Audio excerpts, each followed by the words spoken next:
Pesachim, Dafim Pei Gimel through Pei Tes. On Daf Pei Gimel, the Gemara brings a brisa about the halacha of gid hanasha. The brisa says, Titania shumano mutter. The gid itself is aser, but the shuman, the fat around the gid, is mutter, not included in the prohibition of gid hanasha. The Yisrael Kedoshim Haim, however, Jews are holy. The Nog and Bo Ister, they have a minhag to prohibit it, even though it's mutter meikra din.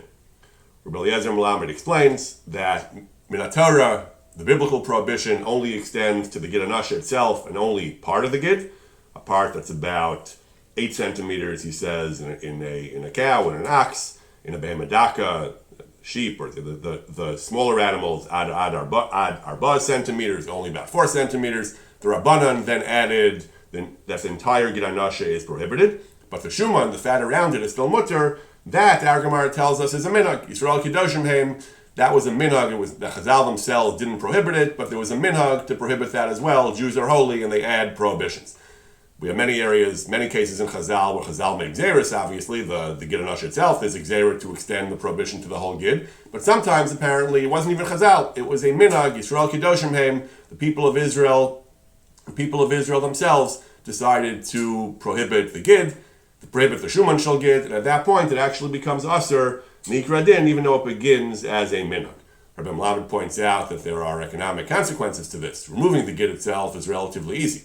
Removing the shuman, there's a lot of fat. Getting it all out involves making numerous incisions in the meat, and that renders the meat not really suitable for anything except ground beef. So it would really cause an economic loss. But today, they sell it to non-Jews. This is the idea that we find that sometimes the Klal Yisrael itself, people, Jews, decide to prohibit things that are mutter mikra din. We had an entire parak recently, makom shenagu, minhagim, that people had to prohibit things that are mutter mikra din. There is a difficult and knotty problem, though, that on the one hand, we often find Yisrael Kedoshim Haim in the Gemara and the Poskim. We find hamachmer tavo bracha sometimes. But on the other hand, we also find a conflicting principle. The Yerushalmi says, "Hapotem nadavar v'oseyu." If someone is exempt from something, a mitzvah, and does it anyway, nikra hedyot. He's not a chassid; he's a hedyot. He's someone who's not doing the right thing. Achronim struggle to understand when do we say it's good to add chumras and to do more than the halacha requires. When do we say it's not good? When do we say you're called a hedyot? They make different distinctions. One particular case study in this is of interest is a discussion by the Maram of Rattenberg. Maram of Rattenberg is discussing basar b'chalav. The Gemara says when you eat meat products, you're not allowed to eat milk for a certain period afterward. The dominant custom is 6 hours. However, eating meat after milk is not prohibited. There's a Zohar that says you shouldn't, but mikra din, according to the Talmud, it seems that there is no restriction on eating meat after milk, and that's fine. Now, in the time of the Maram, there were some people who were stringent and avoided eating meat after milk. Maram says he would mock them. He was mislot seitz, and he said they're doing wrong. They're not just doing something pointless, they're doing something wrong. It's like minus, it's heresy. The Gemara says it's mutter. Who are you to say you know better and you think it's aser? Until the Maram said once, within the period of Suda L'Suda, within the 6 hour window, within the period that you're not allowed to eat, you wouldn't be allowed to eat milk after meat. He had eaten milk, and then he was eating meat, and he found that there was still some cheese stuck in his teeth, and he had a michshel. He realized it was a problem. From then on, he said he was going to be strict also, and he accepted upon himself not to eat meat after milk within the same window that he wouldn't eat milk after meat. He says, and that's the rule, kol chad matzi lachmurei nafshe, everyone is allowed to accept new stringencies upon himself, lasos mishmeres, to avoid stumbling in an isser. So that's the conclusion of Maram. Now there is a machlokes, the Rama brings this ruling of the Maram, but there is a machlokes between the Marshal and the Shach. Marshal said that this idea that you can be more machmer is only for the Maram himself, only in a case like Maram where a person himself realizes that he had a problem. When you yourself encounter a michshol, you're allowed to be more stringent from now on to avoid the michshol. But in general, another person should not do that. And the Maram was saying he personally was more machmer, but it's still generally problematic for someone to add new chumras that aren't in the Shas.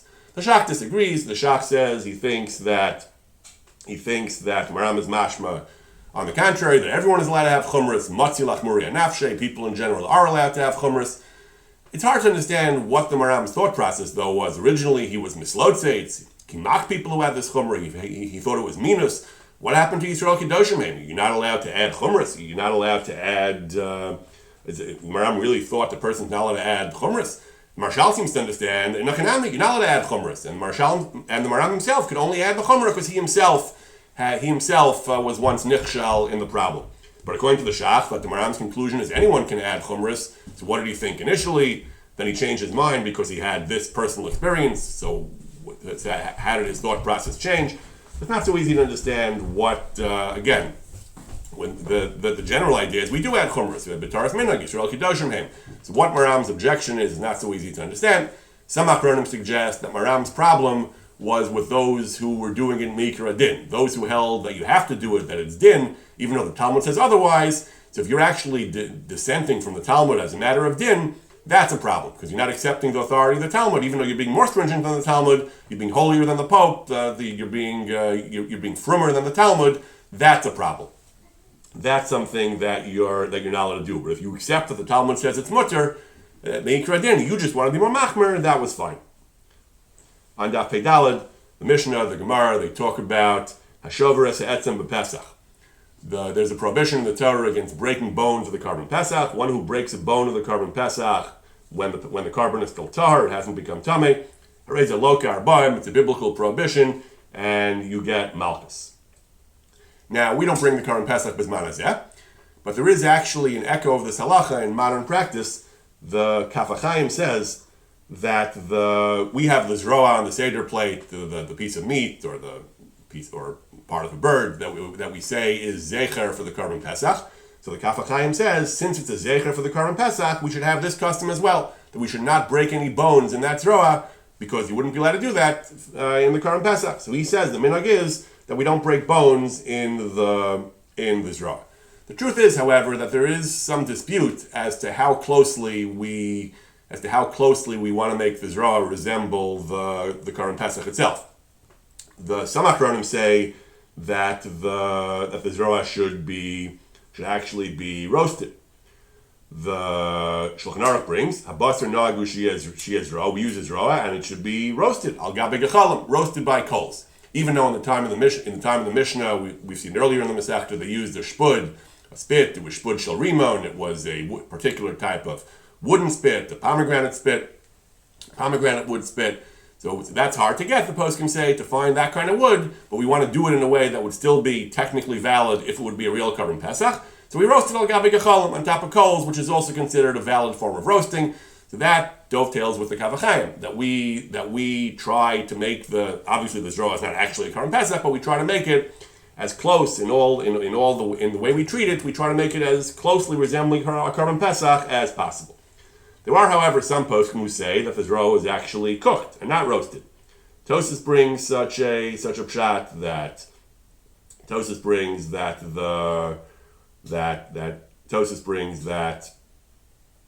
Tarvayim Uvusholim, that then the zroa was actually cooked and not roasted. And the Achronim who say that the zroa is cooked and not roasted, but the Shulchan Aruch says roasted or not cooked. And the Mishabura explains we want it to not cooked, we want it to be zeichel Karban Pesach, and even gechalim was a valid way of roasting the Karban Pesach. There are those who actually say that we should dafka cook it and not roast it. Why? The earlier Achronim say the reason is because we don't eat roasted meat at the Seder. And if you want to eat it at the Seder, it has to be cooked and not roasted. And if you're not going to eat it at the Seder, then you're not allowed to prepare it on Yontif. You're not allowed to cook or roast anything on Yontif that you're not going to eat. So you either have to roast it before Yontif, which I think is what we generally do, or you can prepare it on Yontif and eat it the next day. But to avoid these questions, some said you should cook it and not roast it in order that it should be able to be eaten at the Seder itself. But the Nitzik Gabriel brings from the Sefer Seder Hayom that it should be cooked and not roasted for another reason. We don't want it to be too closely resemble the Karban Pesach. We want to emphasize this is not the Karban Pesach. It's different. It's a zecher, but it's not exactly the Karban Pesach. So we dafka cook it and we don't roast it. According to that, one wonders whether he would agree with the Kaf HaChaim but you still shouldn't break any bones, because in that respect it should resemble the Karban Pesach or not. Nitzik Gabriel brings both. He assumes, like the Kaf HaChaim, you should not break bones, but he still brings this idea that some Achronim say that you should dafka not roast it because we don't want to make it resemble the Karban Pesach too closely. On Daf Pei Hey, The Mishnah talks about the psul of Yotze when Kachim goes outside the boundary of where it's supposed to be. The Mishnah says, "Min ha'agaf elafnim kilafnim," that the dividing line is the doorway. So from the agaf, from the threshold where the door closes, and inward is considered inside. Min ha'agaf elachutz is outside. The Mishnah talks about what about the space of the wall itself. So Amar Rav Yehuda, the Gemara brings Amar Rav v'chein lo tefillah. These halachas of inside and outside apply to tefillah b'tzibur as well. Rashi explains that someone who's min ha'agaf elafnim, who's within the place where the door closes, counts for a minyan. Someone who's outside that place does not count for a minyan. The Gemara says, Pliga Rabbi Yeshua ben Levi. This statement the statement of Rav Yehuda Marav, that in order to join a minyan you have to be inside the doorway, that is in conflict with Rabbi Yeshua ben Levi. Because Rabbi Yeshua ben Levi says, Afilu mechitza shel barzel eina mafsekes ben Yisrael aviyim shebashamayim. Even an iron partition cannot separate between Jews and their Father in heaven. Hashem hears us wherever we are. Rashi says, Hakol golev yadua lefanav, everything is revealed, God knows everything. It doesn't matter if there are walls, and there's no separation between a Jew and God. Very inspirational, and therefore we don't have to worry about walls when it comes to tefillah. Now, even though the Gemara says pliga, we actually paskin halacha l'maisa like both these statements in different contexts. On the one hand, we paskin l'chumra like Rav Yehuda Marav, stringently that if you want to join a minyan, you have to be in the same room. The Shulchan Aruch paskins that to join a minyan, you have to be inside the room. If you're outside the room, then you don't join the minyan. The Mishnah Berurah gets into the technical details. What if you're in the doorway? What if you're inside the doorway, the part before the door closes? Yeah, the part on the other side of where the door closes. But the basic halach in the Shulchan Aruch and the poskim is, if you want to join a minyan, you have to be inside the room. However, the Torah and the Shulchan Aruch bring, that's only with regard to joining the minyan. But if there is a minyan, and you're walking by outside, you're in the lobby, you're outside the shul, and you hear them saying Kaddish or Kedusha, and you want to answer Kaddish or Kedusha, that you do. That you're able to answer Kaddish or Kedusha, because once there is a minyan, then you can answer Kaddish or Kedusha. Why? The Amar Rabbi Yeshua ben Levi, Afilu mechitza shel barzel eina mafsekes ben Yisrael aviyim shebashamayim. Once you have a minyan, then there are no walls, there are no doors, there's no separations. You can always answer Kaddish or Kedusha. The Mishnah Berurah explains, once the Shechina is Shora, once there's 10 in the same room, there's Shechina here, and then the Mechita Shel Barzel doesn't matter, you can join them in order to answer Kaddish or Kedusha. Similarly, in Hilchos Berachos Kohanim, we paskin that someone who hears Berachos, that when Berachos Kohanim occurs, people who are where they're supposed to be, there's a halacha that if you're behind the Kohanim, that's a problem, but if you're not, that's why we walk forward. That's why those who sit all the way in the front of the shul move for Berachos Kohanim, so they should not be considered Am Shacharei Kohanim. Once you're considered in the front of the Kohanim, or on the sides of the Kohanim, then even if there's a wall separating you from the Kohanim, we paskin, the Shulchan Aruch paskins, Afilu mechitza shel barzel eina mafsekes, that we don't worry about mechitza shel barzel. So again, the ikar lahalacha is we paskin that to join a minyan you have to be in the same room. But once there is a minyan, once there's a proper Berachos Kohanim going on, then mechitzas don't matter. You can answer Kaddish or Kedusha, you get the bracha Berachos Kohanim. Then we apply Rabbi Yeshua ben Levi's rule, Afilu mechitza shel barzel is not mafsekes. On Daf Pevav, the Gemara brings a Mishnah. The Mishnah says that Beis Amos, there were two measuring sticks that measured an Amma in Shushan Habira. Shushan Habira does not mean the Shushan Habira, the city in Persia. Shushan Habira here is, Rashi explains, was an office, was a room in the area of the temple. And it says they kept these two measuring sticks. They were actually different sizes. They were both an amma, but they were slightly different versions of an amma. And there were a total of 3 versions of the amma. There was the amma of Moshe, the normal, the strict amma. Then there was one of these 2 ammas was Yisera le Chatzi Etzba, was half an Etzba more than that. And the other one was even half an Etzba more than that, which was a full Etzba more than the amma of Moshe. Why do they have these multiple measuring sticks? So the Mishnah explains, Sheyu ha'omnim notlim b'ktana machzirin b'gedolah k'dei shelo yavo lidei me'ilah. When Hektish gave material for workers to work on, and then they returned it after they did work, we want to make sure that they return at least as much as they took, and they're not keeping anything for themselves. If they do, that's the Aveira of Me'ilah, a serious problem. So in order to have a margin of error, we use a larger yardstick for measuring what they give back and a smaller yardstick for measuring what they take. So we're guaranteeing that what they give back will certainly be at least as much or more than what they took to avoid any concern of me'ilah. It's actually interesting. This language that the umnim were notlum b'ktana machzirin b'gedola, that hektish, in other words, gave using the ktana and got back using the gedola, is actually normally conduct that is explicitly prohibited by the Torah. The Torah says various prohibitions about dishonest weights and measures. The Torah says, Lo yiyelecha bekischa, even va'aven, gedolu ktana. You shouldn't have stones, measuring stones, one big and one small. The Sifrei says you can't have big and small weights. A person has weights on a scale. You can't have a pound, half a pound. You can't have different type of weights. Of course you can. Brings the pasuk gedolu ktana. It means gedolo shimacheshes as a ktana. They're both supposed to be the same, but they're inconsistent. Two different weights for the same unit. That you can't have.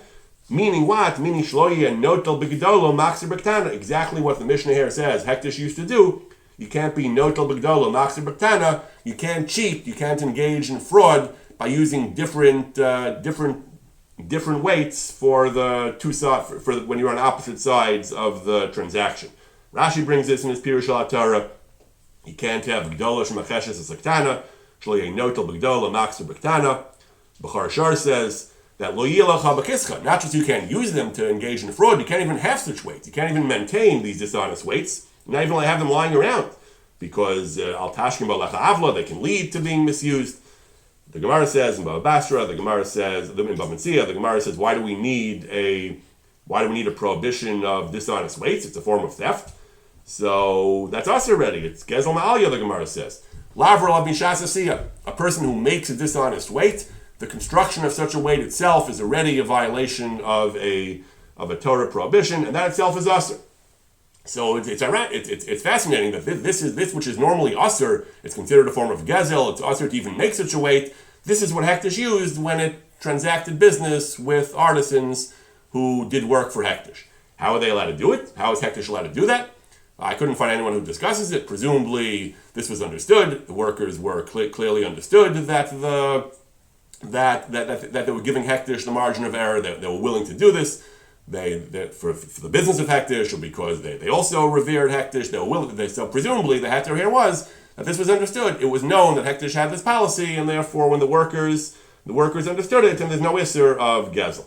Other than that, though, this would seem even the words are the same. Notel and B'ktano, in the Mishnah's words of Notel B'ktano Machzir B'gedola, that's exactly what the Sifri says. You're not supposed to do. Shloye Notel B'gedola Machzir B'ktano. The Gemara brings a story. Rav Huna, Breder Rav Nassan, once visited Rav Nachman Bar Yitzchak, and they had various interactions. At one point, the host told him, Nesiv Mara Purya. He invited him to sit on a bed. He sat on the bed. So later, Rav Huna was interrogated about various aspects of his conduct. They asked him, My taima, why did you do that? When he told you to sit on the bed, why did you listen to him? Rashi explains, sitting on beds is not the normal thing to do. People sat on the ground or they sat on chairs. But it was a strange thing to do, to sit on the bed. So why did you agree? When he invited you to sit on the bed, why did you do that? So he said, there's a rule. I have to do it. Kol ma sheyomer lecha bal habayis aseh. Anything the host tells you to do, you should obey him, even if it's something that normally you wouldn't do. Now, in our Gemara, in parentheses, it says you should do everything the Baal Bayis tells you, and then in parentheses, the words are added, chutz mitzeh, except for leave. Not all texts have that girsa, but in our Gemara, we have it in parentheses. So some Mefarshim reject this out of hand. They say this is nonsense. The Meiri says this was derech hagas leitzanim. These were wags. These were wits who put it into the Gemara. Listen to the host, but don't leave. Do everything except leave. Just stay there even if he tells you to leave. Meiri says that's just silly. That's not the thing. That's not what the Gemara says. That was put in by Leitzin. But many other poskim did accept that gersa in the Gemara. The Maharsha already grapples with what kind of gersa is this? What does that mean? He says that some take it out. They say because what does it mean? You're a guest. If he tells you to leave, you have to leave. It's not your house; it's his house. He doesn't want you to stay. You have to leave. So what do you mean? Don't leave if he tells you to leave. So the Maharsha brings up pshat that it means you have to listen to him as long as you're a guest in his house. Chutz mitzeh, once he tells you to leave, then you're no longer a guest and you're no longer bound to respect his wishes. The Bach brings up pshat that it means if he asks you for a favor, if he says, can you go bring in some food from the kitchen. If he asks you for courtesies, you should do them because you're a guest in his house. You should do them. Chutz mitzeh. If he sends you on an errand outside his house, that you don't have to do, he says, because you're not familiar with the streets. That's too much. That's an unreasonable request to go outside his house to run errands for him. That's too much. But minor errands within his house, you should do. The Shulchan Aruch brings the basic din of do whatever the Baal Bayis tells you. It does not bring the words chutz mitzeh. The Mishnah Berurah discusses what does it mean? What kind of thing should you do? What is the halacha telling you? Mishnah Berurah says, based on Tosfos, he says, even something which is maybe not so modest, not so refined, sitting on the bed apparently was something that a refined person, a modest person wouldn't do. It conflicts with anava, but if he tells you to do it, you should do it. Then the Mishnah Berurah adds that if the guest has a certain piety, a certain stringency that he has, that he would normally not do something, and the Baal Bayis asks him to do it, he gives him food, he gives him food, Chal Yisrael, not Chal Yisrael food, or food that's not Yashan, something like that, and the Baal Bayis wants him to eat it, but he doesn't normally eat food like that. So what should he do? So the Mishnah Berurah says, it depends. If there is Srach Isser, if there's an element of prohibition involved, he doesn't give examples, but I would assume that would include something like food that's not Chal Yisrael, or not Yashan for those who keep those chumras. Then he says you don't have to listen to the Baal Bayis. Something which is precious ba'alma, which is just something which is a refinement, but is not something which involves any isser. I'm not sure what that would mean. If someone, let's say, doesn't want to eat meat out of ethical vegetarian consideration, it's not usser, but he doesn't feel right doing it. Would that be considered simple precious? Mishnah Berurah doesn't tell you what the examples are, but he brings this from earlier Achronim. But something which is just precious, just an ethical sensibility, a sensibility of refinement, he should suppress if the Baal Bayis wants him to. But something which involves a srach isser, an element of isser, he should stick to his principles. They bring that Rabbi Reuven Margolius has a theory that when the Gemara said chutz mitzeh, that when the Gemara has the difficult phrase chutz mitzeh, the Achronim struggle to understand what that means. He says it's actually a mistake. It should have said chutz mi dvar isser, except for something which is usser, as Mishnah Berurah just said. And dvar isser was abbreviated Daled Aleph, and people mistook the copyist printers mistook the Daled for a tzadi, and they wrote tzadi Aleph, and that became tzei. But it really meant chutz mi dvar isser. Unless the host asked you to do something that's usser, that you consider usser, you should do what he tells you to do. Mishnah Berurah then brings from the Big Day Yesha that this does not apply to a request that you eat something. Eat this, it's good for you. If he tells you to eat something and you don't want to eat it, if you have no appetite for it, he says, or you're full, then you shouldn't listen to him because it can injure you. Eating something that's harmful to you is not something you have to do, and that's not considered disrespectful to the Baal Bayis because you just don't want it to be. You don't want to injure yourself. If you just don't like it, but it's not going to harm you, you're just going to. You just consider it unappetizing. I don't know. It sounds like maybe you should listen to him. This happens all the time. People are offered food. Some hosts are gracious and will just say, no problem, eat whatever you want. Some hosts will feel insulted. It will put pressure on you to eat it. So it's not entirely clear whether based on this Gemara, you would have a halachic moral obligation to do what the Baal Bayis says and eat it or not. Or at some point, if you're really so revolted by it, maybe that would be considered mazik on some level. Hard to know how far this goes. On Daf Pesahim, we have the next parak Ha'isha. So the Gemara says, there's a long stretch of Agadata here. Most of the Daf is Agadata. The Gemara suggests various reasons why Hashem chose to exile the Jews to Bavel, to Babylonia. So first the Gemara brings a reason that Bavel is better than Edom. Edom, Rome in Chazal's language, was particularly brutal, particularly cruel. The Jews couldn't have tolerated Edom, so Hashem sent them to Bavel. At that time, I guess it might have still been the biblical Edom, not Rome of later. But the Rabbi Elazar says it's because Bavel is Amuka K'Shaol, and that had to do with being redeemed from there, because the pasuk says Miyad Shaol Eftem.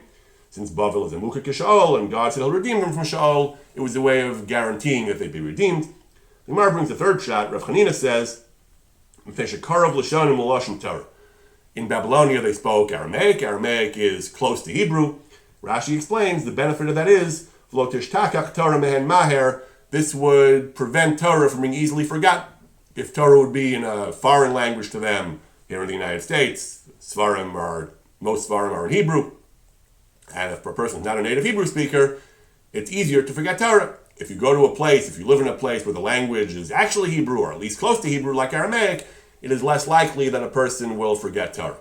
And this has been an issue for thousands of years. We find the Gemara was written in Aramaic, which was the vernacular. We find that many of the Gaonim wrote in Arabic, and Rishonim wrote in languages people understood.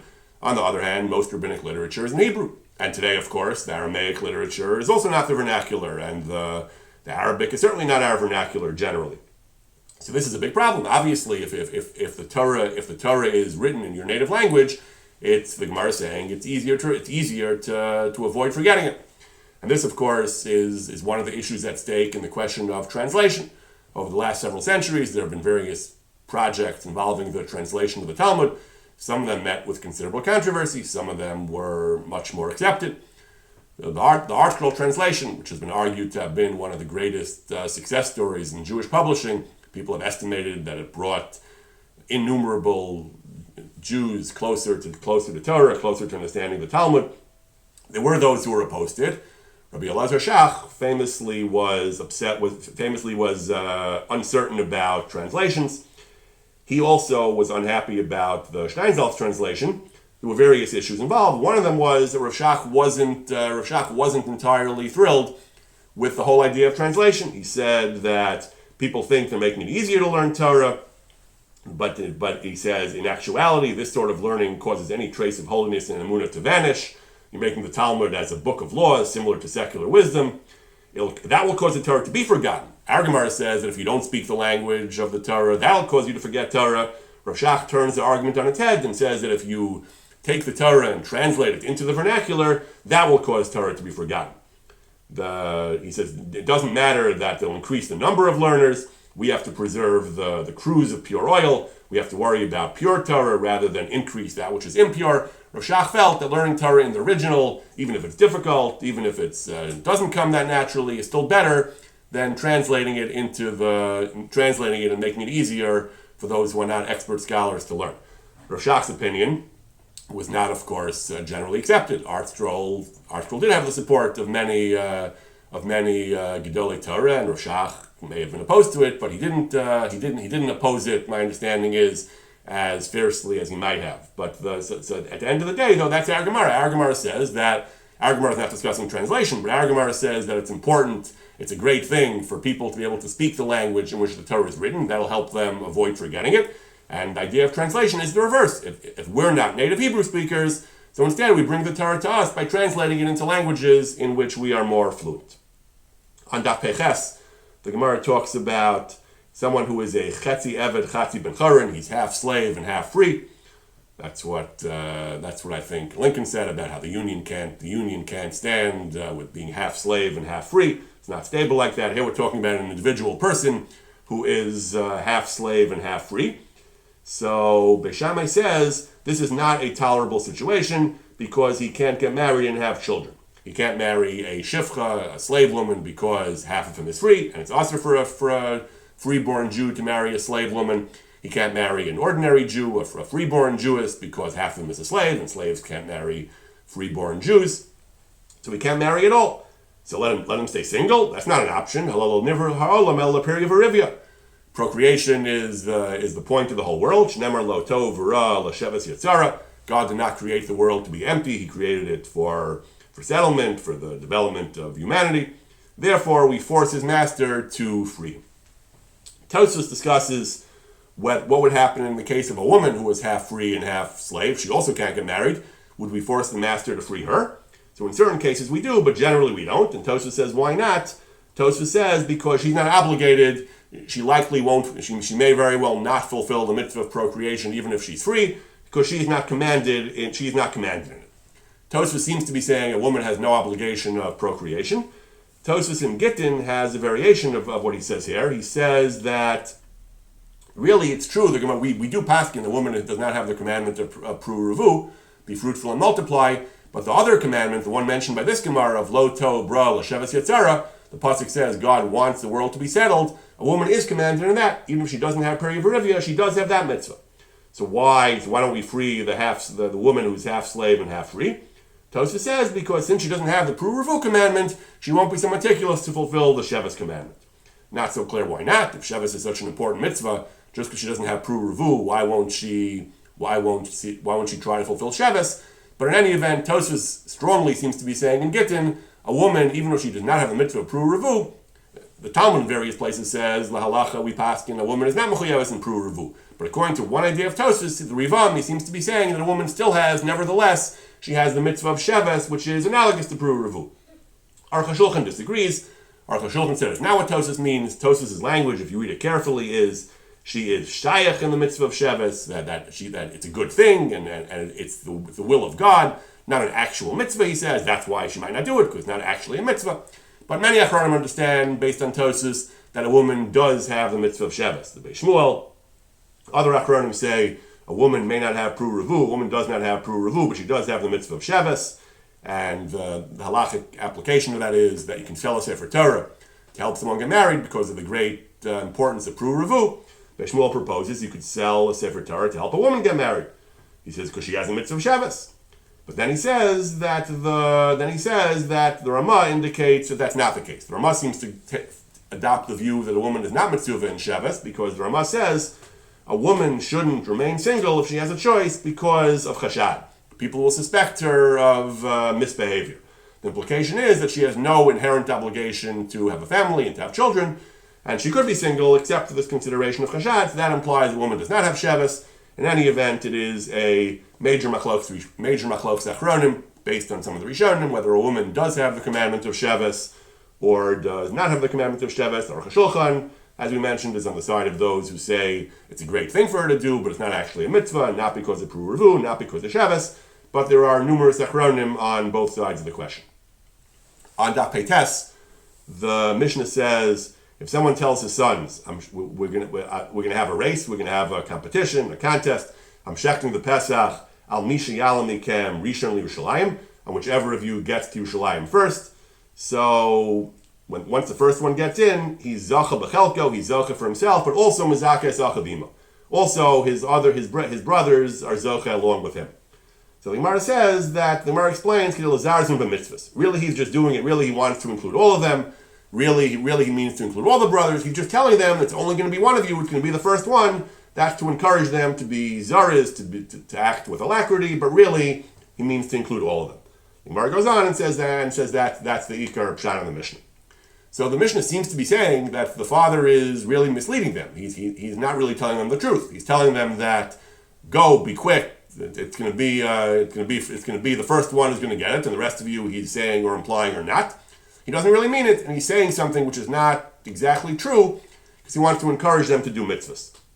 This is a question that's discussed by various thinkers of the last half century or so for the purposes of chinuch, for the purpose of educating children, for the purpose of inculcating Yirah Shamayim and good midos in children.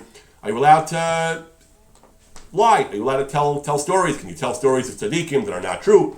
There was a debate about this in Ar Yisrael some years ago, as I recall. I couldn't locate the actual source, but there was a debate. There were some writers who considered that as possibly legitimate. Make up stories about tzaddikim if you think it'll really help foster Yirah Shamayim in the children. Many others pushed back quite vigorously and said, Chas v'shalom, you can't promote Yirah Shamayim by sheker. There was even one Hasidic writer who said this is against our tradition. We don't do that. We have a Masorah that we don't that you can't build Yirah Shamayim by lies. He tells a charming story. He tells a great story. I haven't seen this in years, but as I recall it, there was a certain Rebbe, he said, a certain Hasidic master who was once davening, and in the course of his prayers, he gave a great sigh. And after the davening, he turned to his Hasidim and he said, you may have been observing me and you may have noticed I gave a great sigh during davening. I want to explain to you what that was all about. I ate something and it disagreed with me. I wasn't feeling well, and that's why I gave a sigh. And I'm telling you this, he says, because some of you might have assumed that it was some kind of spiritual yearning and some kind of level of ruchnius and spirituality, he said, and you might actually be inspired to some Yirah Shamayim because of this, but we have a rule, Yirah Shamayim that's built on a falsehood is worthless, he says, I'm not interested in that, so I want to tell you, I'm going to have to shatter any illusions you might have. That sigh was not a spiritual sigh, it just had to do with my physical condition.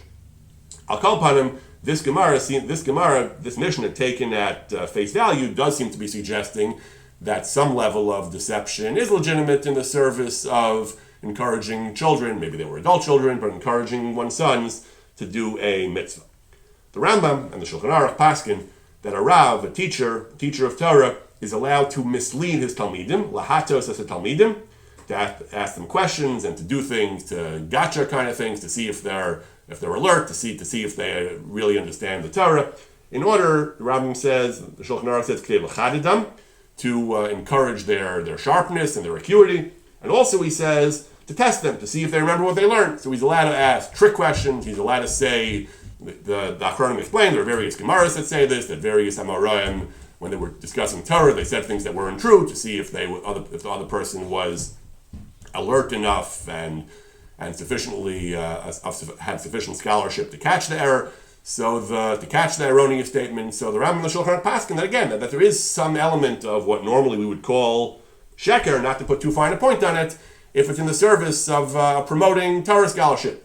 As Rav Yosef Fleischman says in an essay where he discusses this, he says that when the Gemara says l'chadude, that would mean to inspire him to think carefully, to encourage their careful and